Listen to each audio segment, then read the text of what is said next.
কিরে বন্ধু, এখানে বসে আছিস? হাই খেলি। আরে বন্ধু, তুই কখন এলি? এই তো এলাম। আমায় দেখিসনি? তোর কি মন খারাপ বন্ধু? কাল তো ইংরেজি পরীক্ষা, কি লিখব? কিছুই তো পারি না।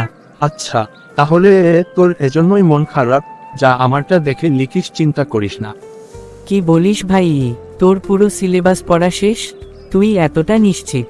আমি তো কিছুই পারি না, তাই পড়তেও ভয় লাগছে, কি আসবে কে জানে। কালকেরটা কাল হবে, চল বাসায় চল, চিন্তা করিস না। কোন ভয় নাই বন্ধু, আমি আছি।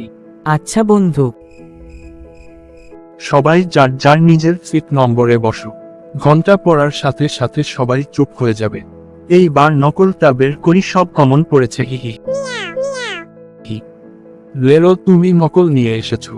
বের হও আমার ক্লাস থেকে। বেয়াদব ছেলে একটা। স্যার, এটা তো রুমাল। আমার ঠান্ডা লেগেছিল স্যার, তাই মানে রুমাল এনেছি। তোমার রুমালে তো গ্রামার লেখা, আর একটাও মিথ্যা না। না, বের হও, তোমার পরীক্ষা আতিল। স্যার সরি স্যার, আর হবে না। দেখলি তো এবার, এজন্যই আমি তোকে এসব করতে না করেছিলাম। এখন তো তোর পরীক্ষাটাও বাতিল হয়ে গেল বন্ধু। দূর, আমি কি জানতাম নাকি এটা হবে। আর সিটটাও পড়েছে দেখ সামনেই।